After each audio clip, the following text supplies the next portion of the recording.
Baik, kita kali ini kita akan membahas mengenai materi selanjutnya yaitu result and discussion. Result atau hasil ya adalah suatu paparan yang menuntut atau mengajak reader, pembaca ataupun reviewer paham bahwa Anda sebagai seorang penulis, autor dari artikel ini memiliki evidence atau fakta ya, serta solusi yang lebih baik dari kerja yang telah dipublikasikan sebelumnya.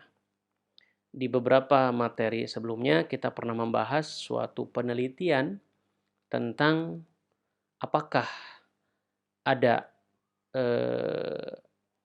semacam keterlibatan perbedaan usia dan juga perbedaan jenis kelamin dalam hal perilaku selfie.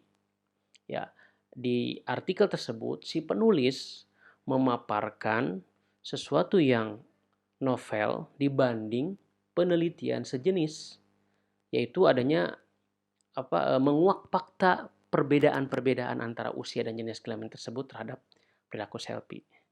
Nah, di sini Anda sebagai penulis artikel harus bisa mengajak reader, pembaca ataupun reviewer paham bahwa Anda memang punya solusi yang baru, punya fakta-fakta yang baru sehingga penelitian yang Anda lakukan itu memang berbeda dengan yang lain atau yang sudah dilakukan sebelumnya.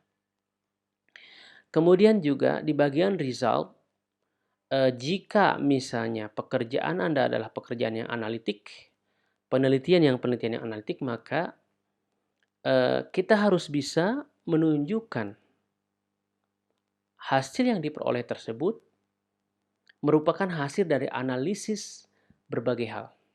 Ya.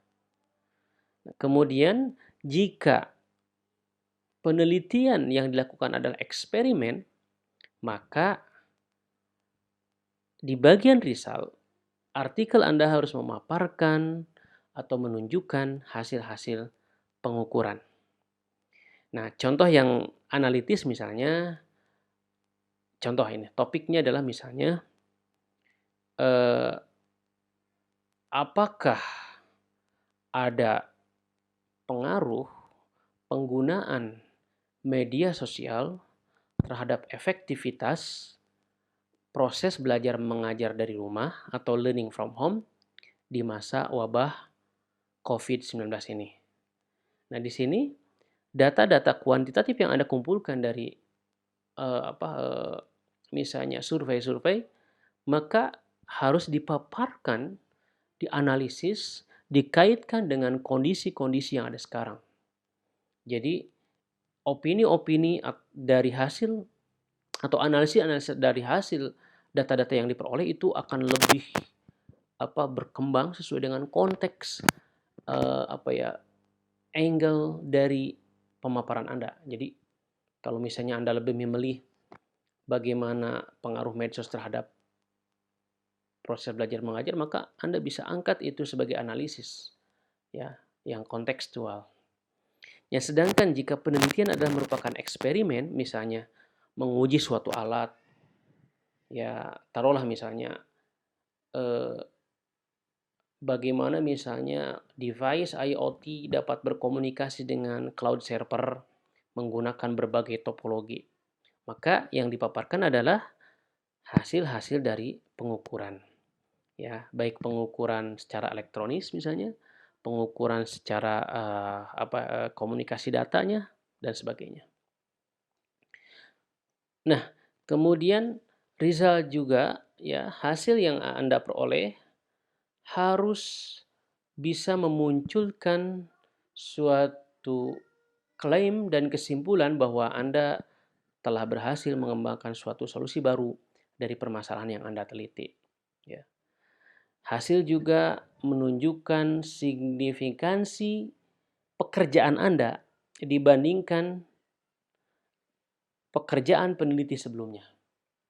Di sini muncul klaim bahwa penelitian yang kita lakukan adalah novel, ya, mengandung unsur kebaruan.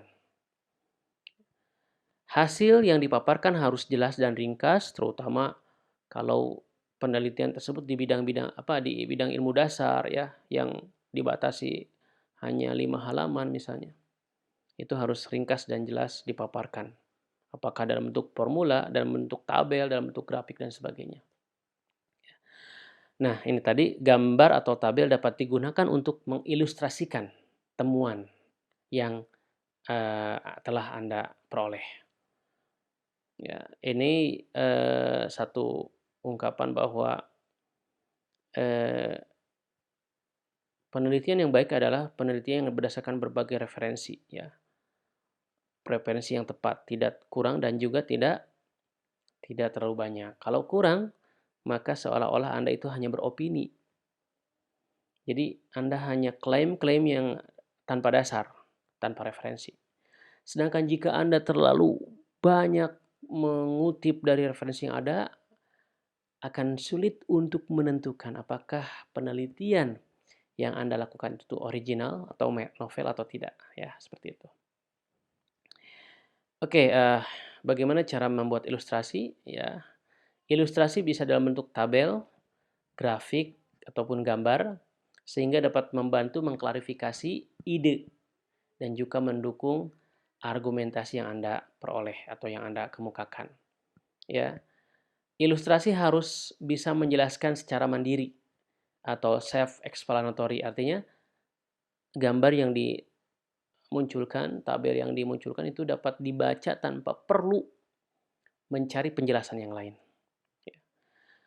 Judul tabel dan grafik harus membantu pembaca memahami suatu data. Jadi jangan sampai membuat judul-judul yang ambigu, judul yang tidak ada relevansinya dengan gambar yang ditampilkan. Pastikan ilustrasi jelas terbaca dan mudah dipahami. Misal di sini ya ada suatu gambar penggunaan berbagai metode ya dalam hal komunikasi ya. Ini untuk telekomunikasi. Jadi di sini misalnya captionnya adalah hand of counts for subject scams. Ya, ini gambarnya dan ini harus bisa menjelaskan kepada pembaca. Ya tentu pembaca yang sebidang akan lebih memahami dan lebih mudah memaknai gambar-gambar tersebut. Nah, kita lanjutkan. Ya, result and discussion. Tadi kalau result saja, sekarang discussion. Ya, result harus ditampilkan di bagian result. Kemudian juga result discussion mungkin saja di-combine, disatukan dalam satu section. Ya, di dalam diskusi maka harus bisa mendiskusikan apa saja findingnya, penemuannya. Ya, kemudian dapat juga menarik suatu statement, kesimpulan yang telah dipaparkan di introduction serta di bagian result ini dan tidak boleh ada pengulangan. Ya. Disarankan bahwa paragraf akhir dari suatu discussion harus bisa meng-highlight ya konklusi utama atau kesimpulan utama dari penelitian yang telah dilakukan. Ya, contoh misalnya di sini result ya Anda harus bisa menunjukkan perbedaan yang signifikan dari suatu statistik dari data-data yang diperoleh ya. Kemudian di bagian discussion Anda menunjukkan practical significance ya. Kita lihat perbedaannya. Kalau result itu lebih kepada statistik, kalau discussion itu adalah praktikalnya. Mungkin dalam bentuk rekomendasi, bentuk dalam analisis dan yang lainnya. Ya. Oke, misal di sini of the 366 staff responding, those approving the plan number 89 or 24%. Ya. Maka kalau di result Anda menampilkan angka-angka statistik. Sedangkan dengan discussion Anda hanya menampilkan suatu gambaran besar. Kalau di sini kan 24% itu berarti seperempatnya.